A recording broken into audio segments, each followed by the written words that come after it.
Madame, monsieur, bonjour et merci infiniment de suivre cette démonstration du logiciel Solo. Alors, ce que je vais essayer de vous expliquer en tout premier lieu, et ce qu'il faut que vous compreniez absolument, c'est que je n'ai aucune idée de l'activité que vous exercez et des besoins que vous avez au regard de votre logiciel de gestion. Et pour bien comprendre pourquoi Solo est différent des autres logiciels et comment vous allez faire de façon très simple pour l'adapter à vos besoins et à votre activité, je vais commencer par le pôle contact que tout le monde peut comprendre beaucoup plus facilement que tous les autres pôles.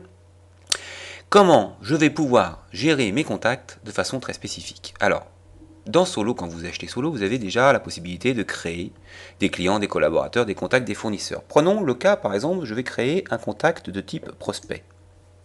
Je vais lui donner un code où je laisse Solo le gérer automatiquement. Et ce qu'il faut comprendre, c'est deux choses. En haut, j'ai des données fixes à tout type de contact, par exemple un numéro de téléphone. Une voie IP, c'est tout ce qui est Skype, l'adresse email, le site internet, l'adresse postale, etc., etc. Et puis en dessous, j'ai des données de type variable, c'est-à-dire c'est vous qui allez là pouvoir renseigner les informations dont vous avez besoin pour gérer correctement votre activité.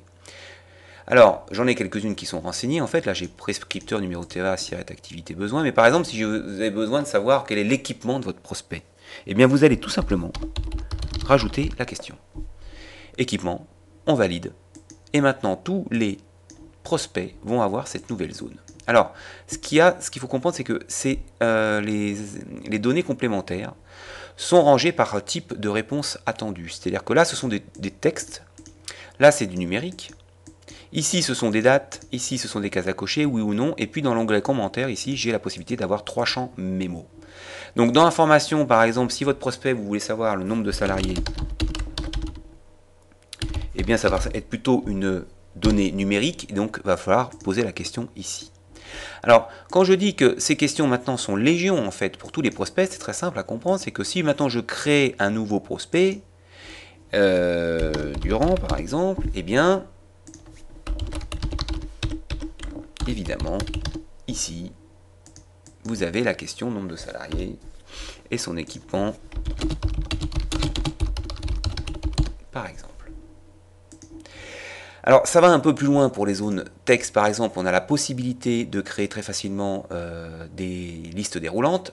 On va identifier ça tout de suite. Vous allez voir, par exemple, imaginez, vous êtes une association. Donc, quand je fais contact, créer un nouveau contact, je n'ai pas d'adhérent, par exemple.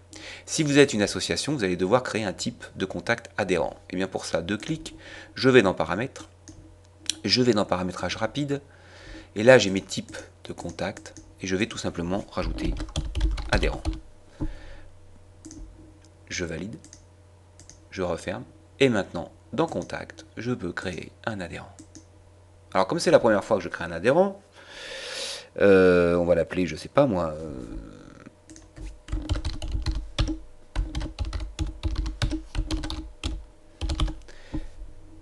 allez, on va faire un petit jeu de mots marrant.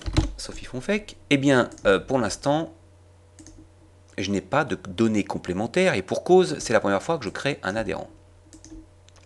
Si vous, pour un adhérent, vous avez besoin de savoir par exemple son numéro de contrat, sa situation familiale, imaginons,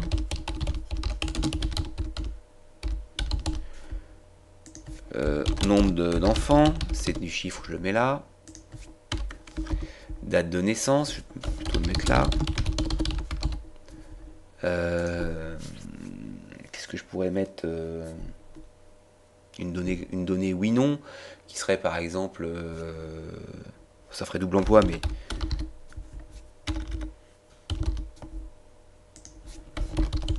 par exemple, et puis ici, décidément, voilà. Donc là j'ai donné, là c'est une zone mémo, c'est-à-dire qu'ici, ce que je vais taper ici, n'a pas de longueur, c'est de longueur infinie en fait. A contrario, dans l'information ici, ce sont des données de type texte qui sont limitées à 250 caractères. Je valide. Donc, si vous avez bien compris, si je crée un nouvel adhérent,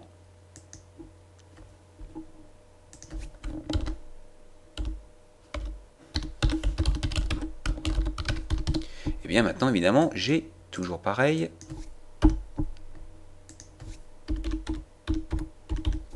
les informations qu'on vient de renseigner, donc les nouvelles informations qui qualifient un adhérent, qui sont renseignées maintenant pour tous les adhérents. De la même façon, si je rajoute, imaginons, je vais ajouter une liste déroulante. Ici, je double-clique sur adhérent. Ici, je peux rajouter une liste déroulante. Alors, je vais faire un truc simple. Hein. Célibataire, marié, union libre, divorcé par exemple.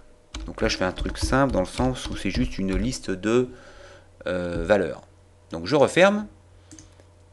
Maintenant, j'ai une liste déroulante, tout simplement, sur mes adhérents. Cette liste déroulante, ou si je rajoutais une nouvelle information qui serait numéro de sécu, par exemple, je valide.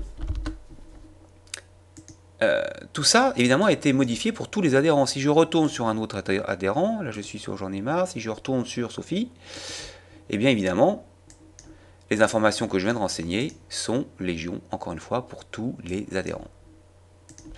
Alors, je suis un médecin, paramètres, paramétrage rapide, je vais créer des patients, par exemple.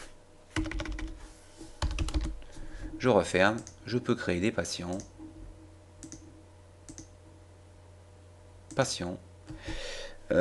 Ici, toujours pareil. Hein.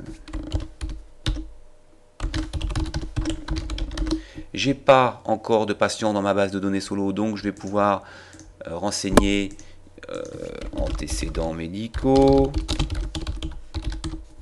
Toujours pareil comme tout à l'heure. Né le, numéro sécu, etc. D'accord? Alors, si vous comprenez ce système-là, qui est très simple en réalité, vous comprenez complètement l'esprit même de Solo, parce que cette possibilité de faire coller à votre besoin les différents fichiers, en l'occurrence, je suis juste sur les contacts, les différents fichiers de contact et les différents types de contacts que vous pouvez avoir, et de pouvoir vous-même renseigner les informations. Bien sûr, il y en a qui sont livrés en standard dans Solo. Si je prends un client, créer un client, j'ai quand même évidemment quelques informations qui sont déjà renseignées, mais je ne sais pas si ça vous suffit ou si vous en avez besoin, donc vous pouvez absolument tout modifier à la volée comme ça, sans avoir besoin d'analyse préalable. Vous pouvez revenir sur vos saisies, changer et faire évoluer comme ça le logiciel au fil de l'eau. Donc si vous comprenez bien cette idée-là, ce concept-là, il faut savoir que c'est exactement la même chose dans les autres pôles de Solo. On vient de parler des contacts, mais c'est exactement la même chose dans les actions, les articles, les pièces, les dossiers, et je vais vous expliquer ça tout de suite derrière.